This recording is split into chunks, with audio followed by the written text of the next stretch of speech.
Hello, hello, hello, and welcome to today's episode of Wolves Fancast. Richard Hobbs here. It feels like forever since we've done a podcast when only it's really probably been a couple of weeks, but there's been news coming out of Wolves recently, in particular the last 24, 48 hours.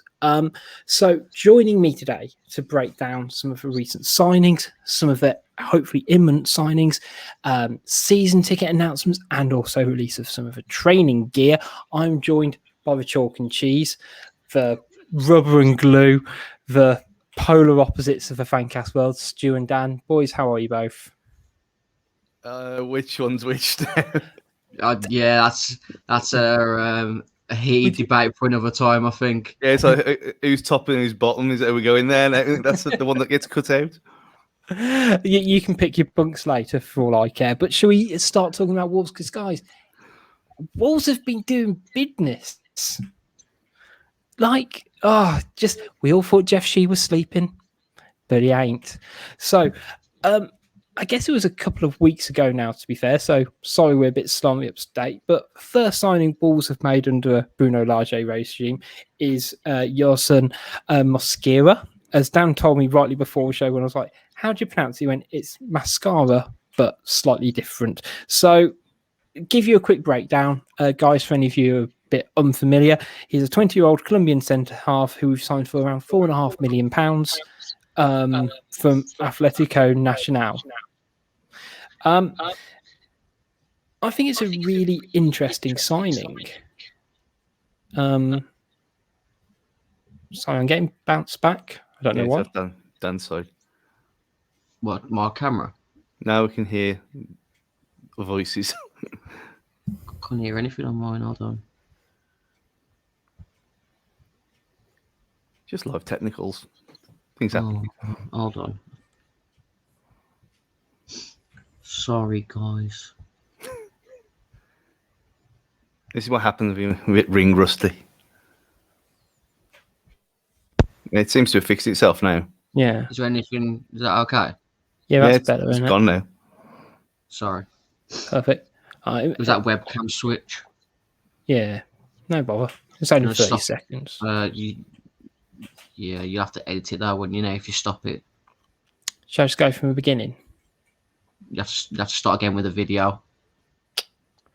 Yeah, it'll be quite choppy otherwise, won't it? Yeah. Okay. Right. Okay, let's have another go.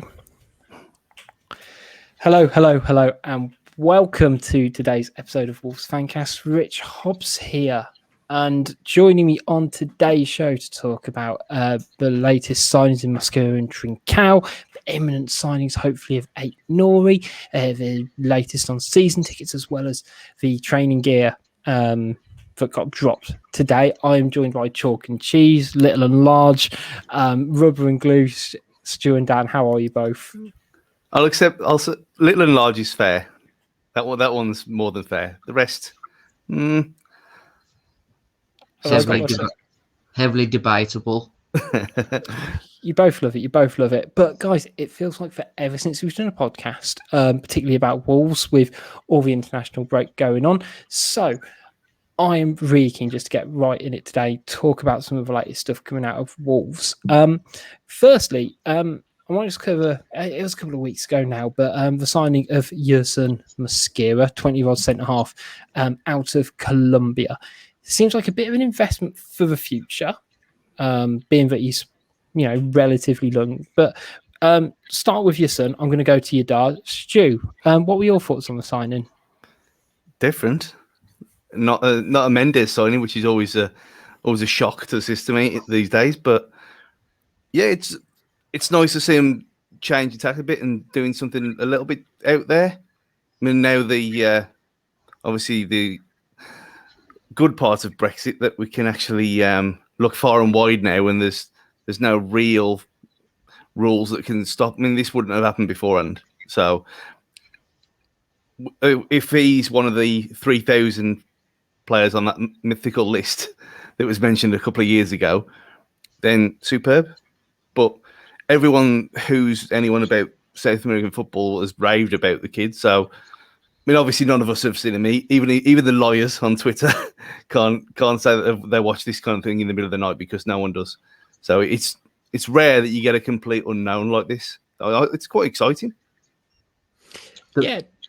Go on, Dan. Sorry, the most exciting Colombian export since crude oil. That could have gone very south if we weren't careful with Colombian exports. From the bit of reading and a bit I've done digging up, and I think there's a lot of potential with the signing. Obviously, we wouldn't have got him if they didn't think so, because it's a decent outlay as well. There are a couple of red flags for me, if I'm going to be honest, and I didn't want to start on a negative note, but there are. And I think whenever I hear a defender's side was sort of physical, aggressive, raw, very athletic, it does sort of spring to mind that if he's using that to cover big deficits in his game, can one of you two just calm my fears down about that sort of language? Or am I just, I've not watched enough football recently or taken anything enough about Wolves at least? I mean, you could have said that about Jesus last year or the year before, whenever that was, when he popped up and then completely failed. But it's a young defender. They're not going to. It's very rare they're going to be ready-made at that age, and especially from a different continent, let alone different country. So it's got. I mean, you want your defenders to be a bit like that anyway. They have to learn, and coming over at such a young age to the Premier League, he's going to have to adapt, and it'll take time. But if he is raw, then it's a base to build on, and he's got no habits, hopefully. I mean, Scott Sellers did say in sort of the announcement clip and the press afterwards that, he is a defender who wants to defend, but he is also very good technically and composed on the ball. So that does, I guess, probably sort of qualm my sort of fears. And I guess it will be formation depending as well. And, if we were playing the Nuno back three, he'd potentially have a little bit more protection, shall we say, to kind of within the space around him being quite young. So it'll be, as I say, interesting for me to see where he slots in the I guess the roster and the depth of the centre halves at the moment. Dan, where do you sort of see him featuring in the squad? Do you see him being I'm not going to say first choice centre half because I don't think that's what he's brought in for, but do you think he's going to be competing in that 18-man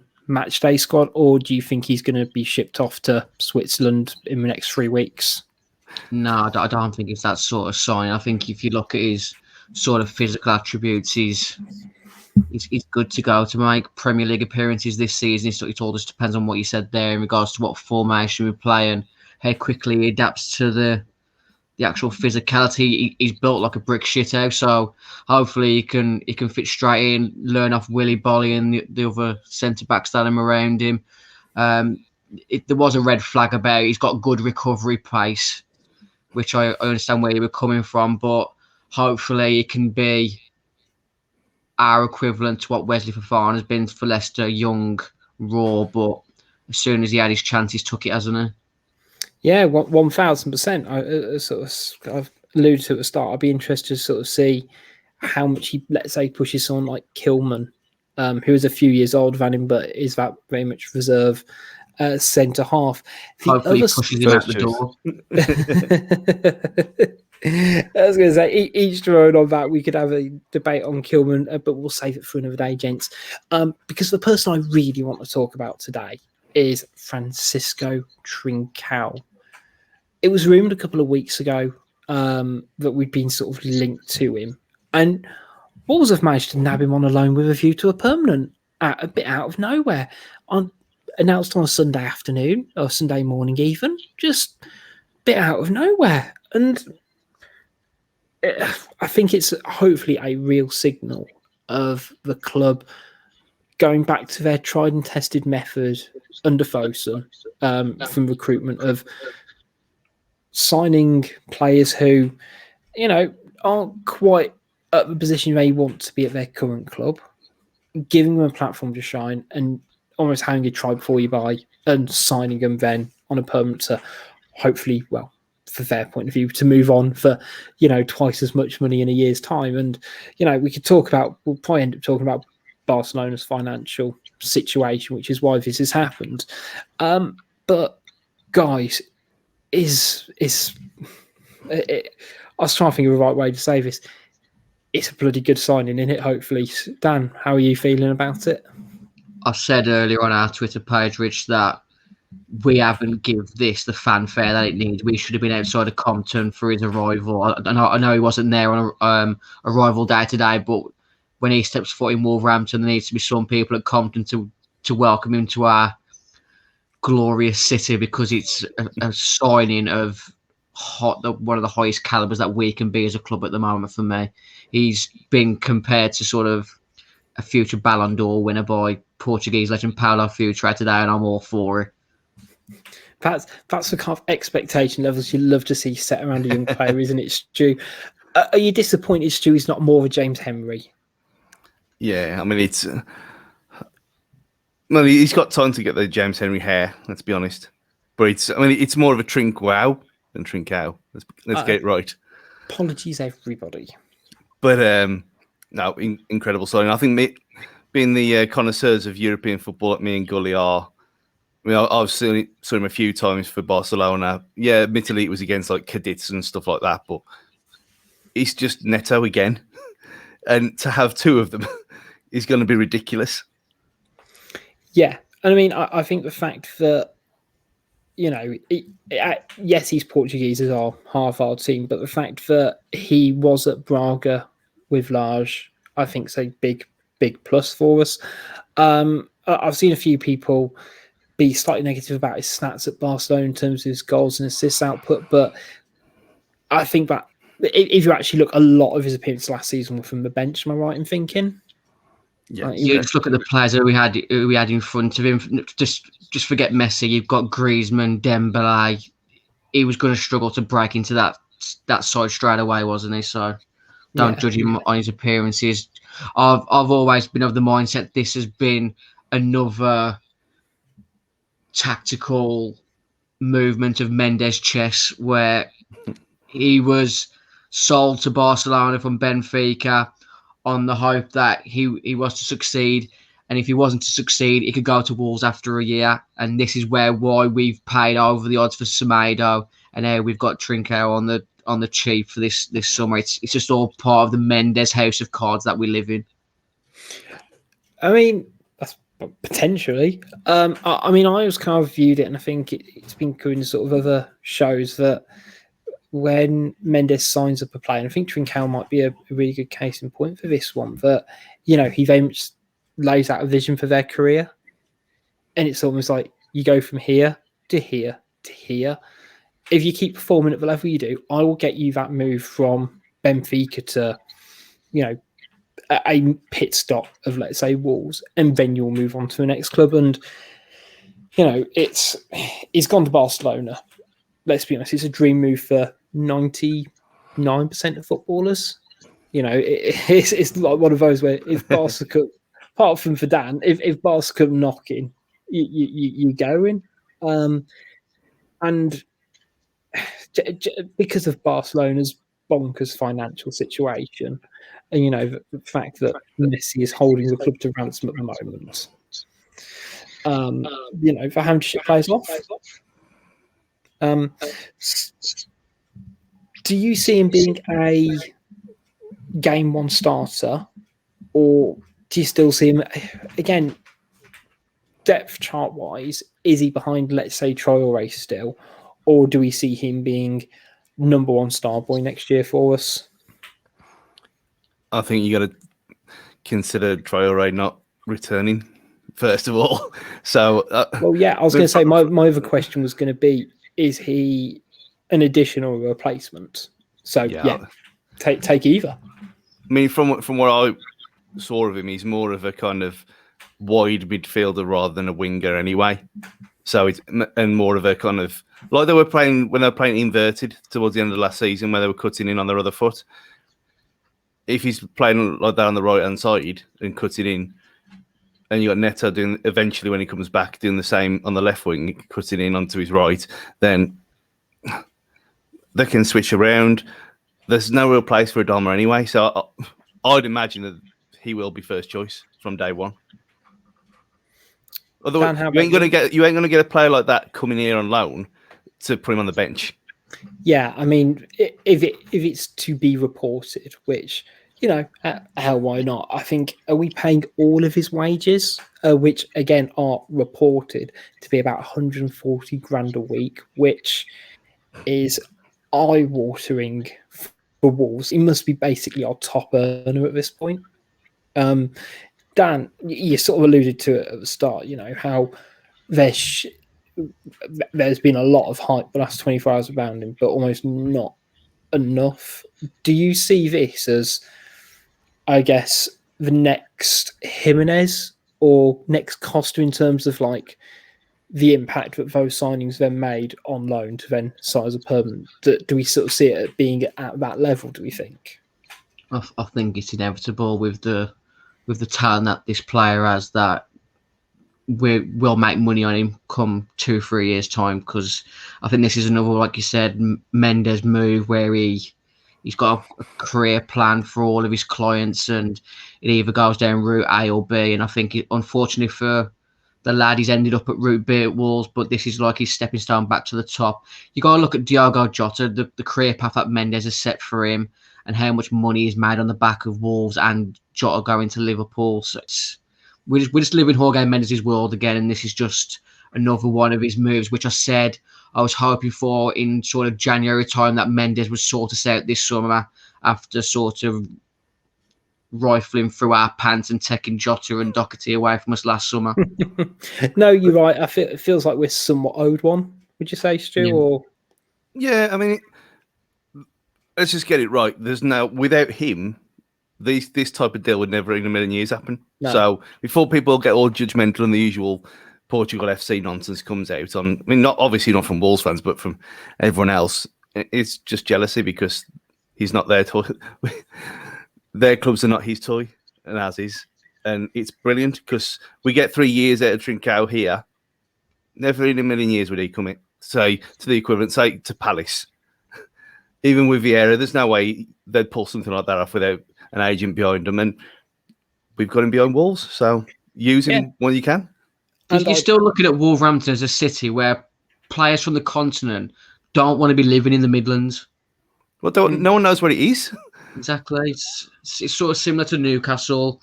Like, Palace probably would have more chance of signing this sort of player without an agent being involved than what Wolves had, because of the London draw.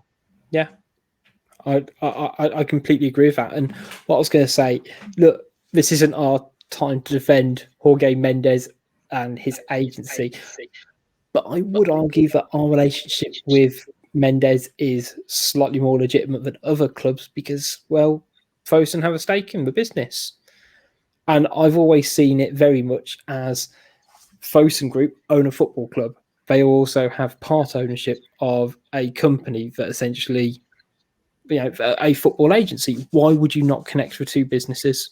It makes zero sense not to have them, not have any, and I hate the term, but synergy. So, you know, we are in we are in Jorge Mendes' world, but he's in Fosun's.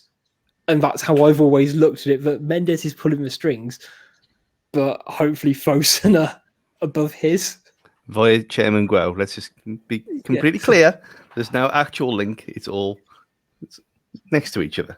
Yeah, it's all next. But you can see how it, for me, you wouldn't not have a business where you wouldn't use your somewhat sister companies or affiliated companies. But that's the only two players Wolves have signed so far. It does feel, which is a lovely loose term, that Wolves will likely sign Ait-Nouri on a permanent transfer. So that feels like it's almost from the old regime. So it's probably been very much directed from people beyond Bruno Lage.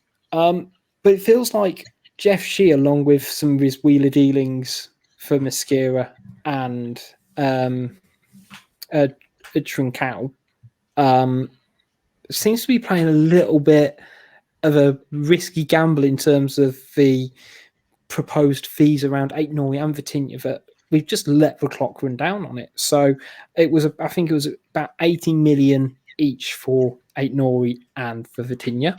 Apologies, I've not got the figures quite right, but it appears for Ait-Nouri that we've basically managed to wait, let that proposed deal go down, and get a bid accepted for about 10 million, which I don't think I'd have been unhappy if we'd have signed Ait-Nouri for 18 million. I think he's got a lot of potential and he really improved second half of this season. Andy talked about in the end of season show how his attacking metrics are, the top 80% of left backs.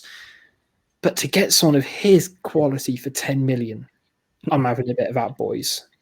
I mean, he's gone full Chinese Barry Fry on this.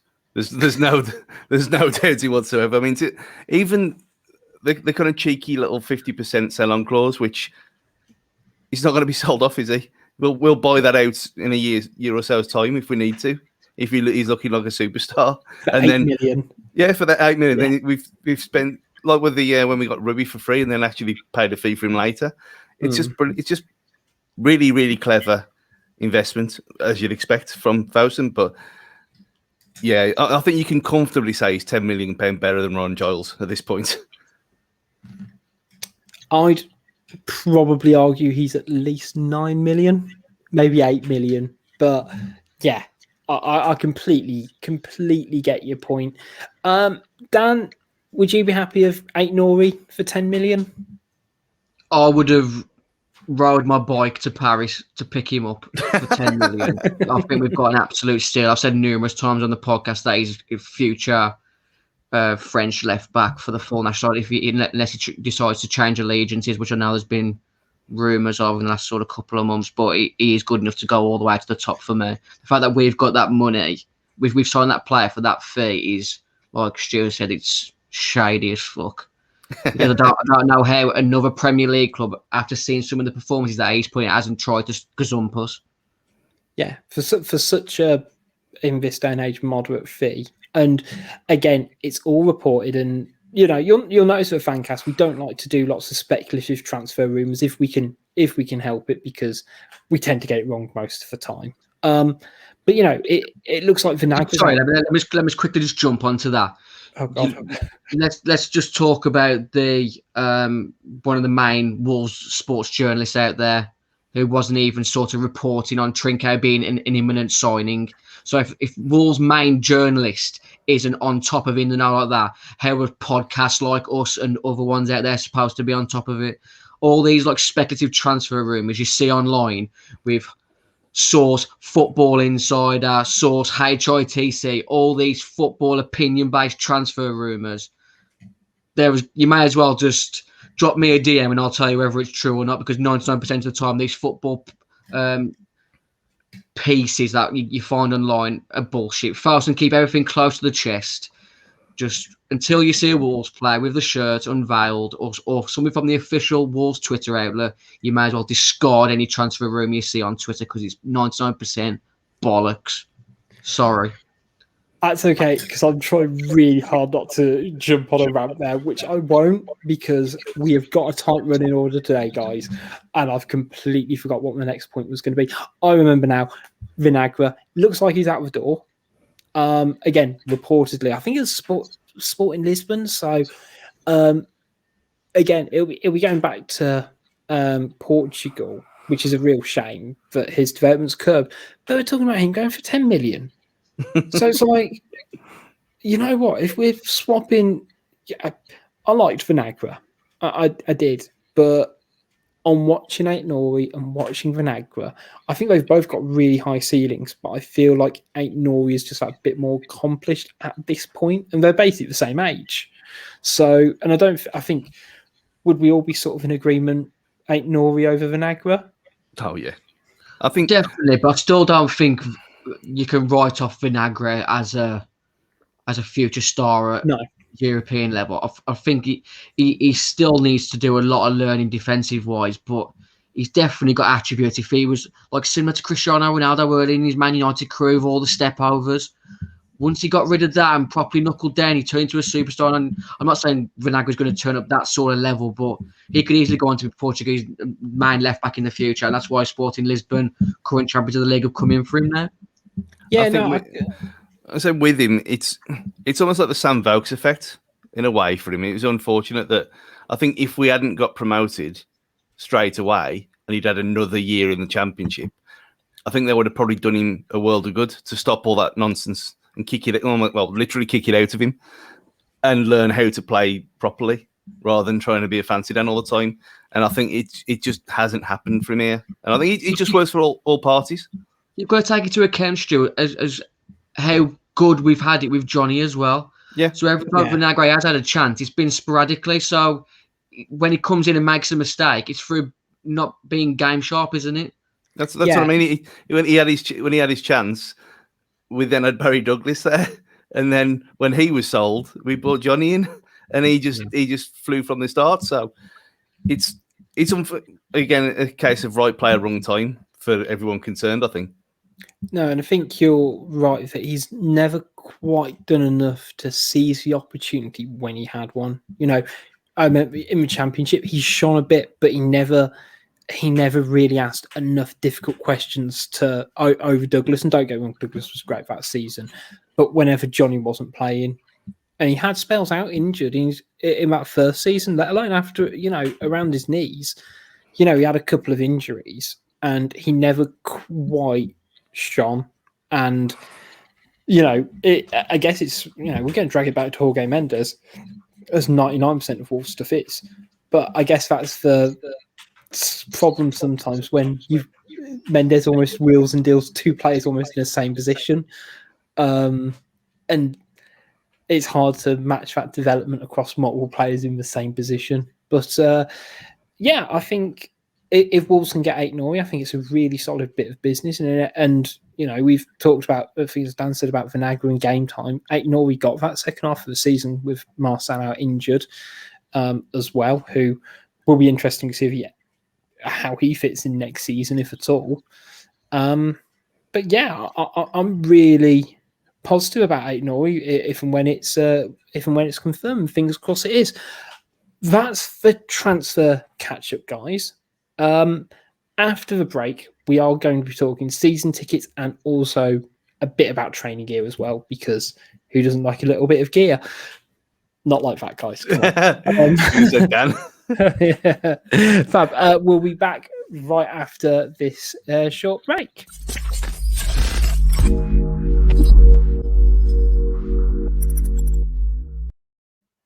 Hello and welcome back, guys. So on Monday, it is Monday. Oh, crikey, I almost lost track of the days of the week. It's only literally Monday, guys. Wolves announced their season ticket prices after, I guess, a lot of speculation following the Ask Wolves series and some bits and bobs floating online about the season ticket prices. So, I mean, I won't rattle them all through you because if you are listening, you're just going to hear me repeat a load of numbers. But to give you sort of a couple of the key ones, adult season ticket in the stand colours, if you didn't have if you had your refund, so full games is £549. If you're in Steve Bulupper, it's £643. If you do get those extra the 4 game rebate, it does drop to 443 in behind the goals, so South Bank, North Bank, and 507 in the Steve Bulupper, which is where I guess predominantly most of the season tickets are. When the news was announced, what was your initial reaction? I'm going to go to Dan first, because I know you're South Bank, aren't you? Yep, 27 years, never missed a season. In 27 years, I was at Man United, like most fans. I'm just ecstatic with the pricing. You saw that Ask Wolves episode with Darth Clark.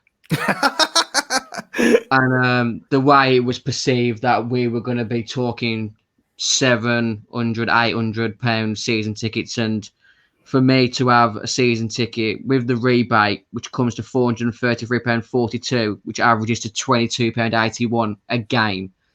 That's just, you can't knock them. I know next season is going to be through the fucking roof, but for this summer, I'm all for it. Yeah, I think you've touched upon something there that I think we've got to live in the moment a little bit with season tickets and season ticket prices, and it's all going to be dependent on where we'll finish next year, what the economic state of the, I guess, footballing landscape is. Stu, you're Steve Bullupper, so I think from some lovely rough maths, we won't go full number wang, but would I be right in thinking yours went up by about £99? It's amazing how the good seats go up by a higher rate than behind the goal. I mean, that's the only thing that kind of annoyed me really, because how can you put some people's tickets up more than others in the same stadium for things like facilities wise a worse stand, it's just baffling. But the actual end price, I'm not overly annoyed about, because I kind of guessed £6.50 anyway on when we did our the thing on the videos. But it's just the fact that it was so much more than everyone else, other than the weird Billy Wright new categories thing, which no one who listens to this sits in the Billy Wright anyway, so who cares? But oh, God. What'd you say about Stu? I'm going to get emails now. At WWFC Fancast, do you want to take a pop at Stu? But yeah, I did kind of mess up earlier and thought, well, this was my last hurrah had been and gone, but that's sorted now. And changing the thing to 6 months on direct debit rather than 8 or 10 months where it's been in the past was a bit of a shitty thing to do. And I think a lot of people, some people are going to be affected by that. I mean, my sister's not renewed for that reason. She can't afford it. Yeah, I texted both of them. My brother has. My sister's not. I mean, she's had one since '99. No more for her. And she's a teacher as well, so swimming in that DuckTales money. But I think they've played a blinder here with how the videos came out, and Darth Vinny, like Dan alluded to, making it out that they were going to go up a massive amount, and then to put it up to round about what you expected it to be. They look better than they could have done. I mean, I'll still say there was no need to do it, like a lot of clubs haven't done it. That was my personal view, that I didn't want anything to change. But it's not the end of the world. If last season had happened, it would have gone up the same amount, 45 to 50 quid, that it went up the other years under Fowson. So it's to be expected. And next season, I fully expect it to be 700 quid to sit in there. But so at this moment in time, not as bad as it could have been. But again, bad points on the direct debit for me. Yeah, I was going to say, the direct debit one's an interesting financial one for me, because Fosun / the club in a few of the dealings, and I think it's football in general, actually, you think of the Jota deal, and even to a degree about Ait-Nouri, what do they say? Turnover's vanity, profit's sanity, but cash flow is king. And you're seeing more and more clubs are focusing on making sure they've got either money up front or doing what they can to manoeuvre it. And the Jota one was on Liverpool's way of how they want to do it in terms of spreading the finance, and it's not really getting much cash flow. Ait-Nouri, we're getting a lower price now, so we've got a lump sum of money, but paying less and having, as you mentioned, about a potential very big sell-on fee. And this is just another way to do it, but on a slightly different layer. I think it is a bit crap that it's not spread over the entire course of the season. I really do, because it used to be from August to May, or August to April time. I think it used to be. I mean, 2 years ago, it was from May till December. So then you had January to May to you had freedom money. But that's what that was the last direct debit 2 years ago. before that, I always bought it as is, so I'm not sure about that. But to go from, and I know it's not their fault that they couldn't have put the actual prices up and sell the tickets until King Boris said so and whatever. But still, does that really matter? An extra 2 months for a few thousand people might be the case of like my sister, the end. It's just a bit shit, really. I know, and it's difficult because I can I've got no qualms with when the club have announced season tickets, because if you're in the financial position where you have to save, I guess, on a monthly basis, almost those 4 months a year where you're not paying it, or 6 months now, then those extra couple of months you're still committed to that process, and having that wait a bit longer, it's an inconvenience rather than a complete barrier. So, like, I think I said previously on the Fancast that I wasn't getting a season ticket this year, but I wasn't going to have a season ticket last year, and how we've gone all through COVID. And my situation, well, financially hasn't changed for me to change that. So I've almost not really got anything in this fight. But I think probably after the 18 months or whatever you want to call it we've had with COVID, I was listening to a football podcast from March last year about how football could change. And I think some people will have gone off it and they weren't necessarily, I guess, prioritize it in the same way. So actually, I looked at the prices, and for me, it would same as Dan. I sit about 50 seats away from Dan or something silly, and I'd have technically got the 4-game rebate, so it would have been £22 a game. And I did for a split second go, maybe, and then I went, no, that's silly, because it's still, it is still kind of outside of what I need to prioritize at the moment.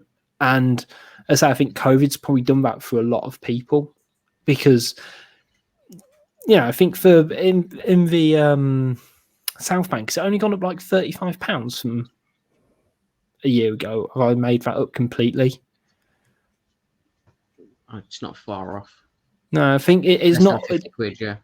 Yeah, it's not. It doesn't feel like a huge amount. Problem is, as soon as you get to, like, I guess, past that £50 mark, £100 can feel like quite a lot of money to some people, and I can see why. Initially, Stu, you went, "Hang on, this isn't an automatic." I mean, for you, it wasn't even like you'd gone past an automatic yes to, well, hang on, I need to consider this, to hell no. And I've had a look online. I've read through various threads of journalists and the club, and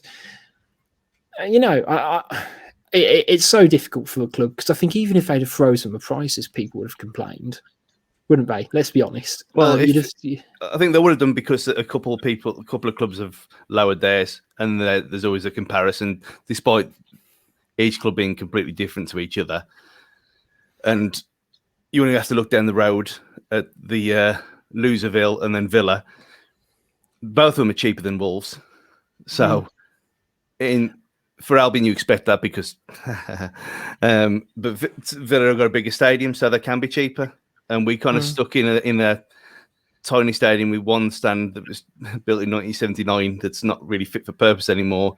Yet that's the one that's been battered with a price increase. Yeah.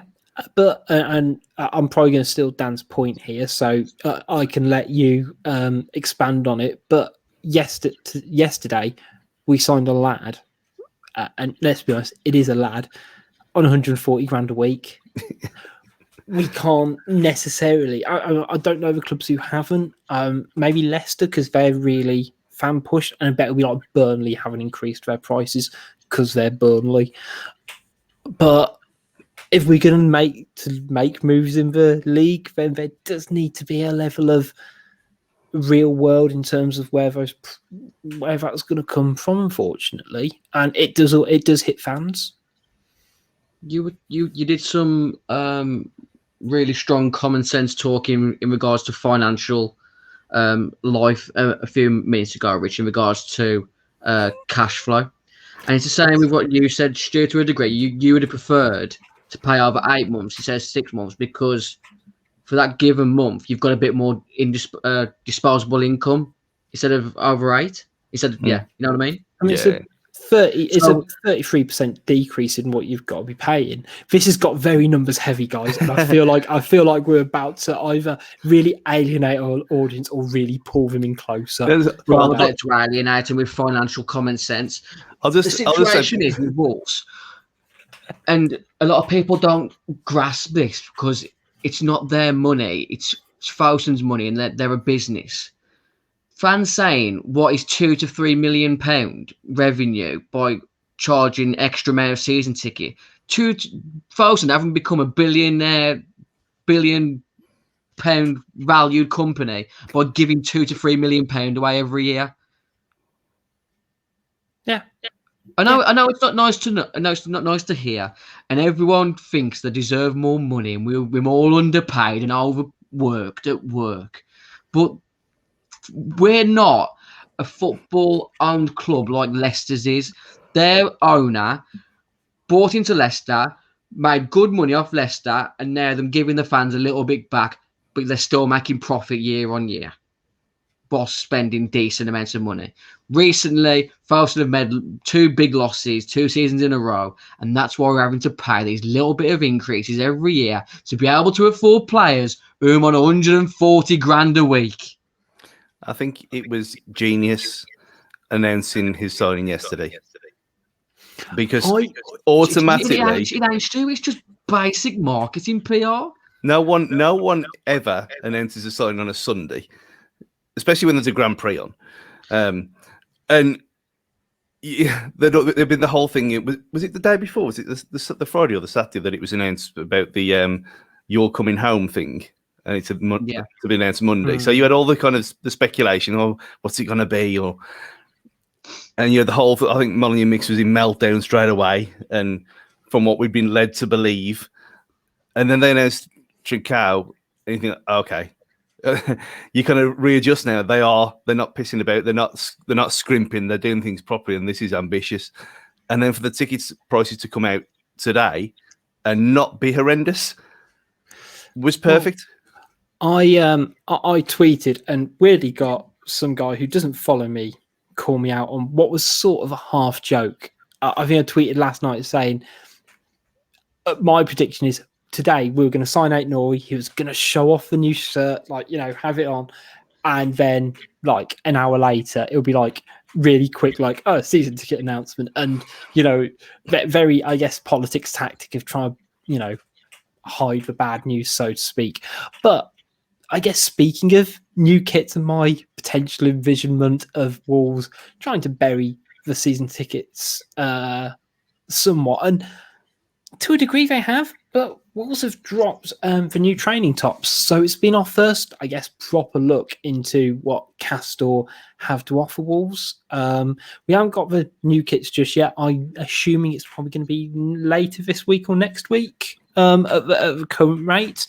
But first glances, we've got some green and gold bits. Stu, you're our resident nonce. I was trying to work out a word I could use, which wasn't that. Fashionista. Yes, our resident fashionista. Well, we've got nonce financing now, so we can use that word freely. As long as we don't mention anything regarding nonces in Wales, we're all okay. I don't like it at all, to be honest. So that must mean, I think, Dan, we could probably agree that it means the kit's probably sort of pretty tidy. Yeah, great. It's for the working class man with a bit of style, whereas Stu's just the working class man with zero style.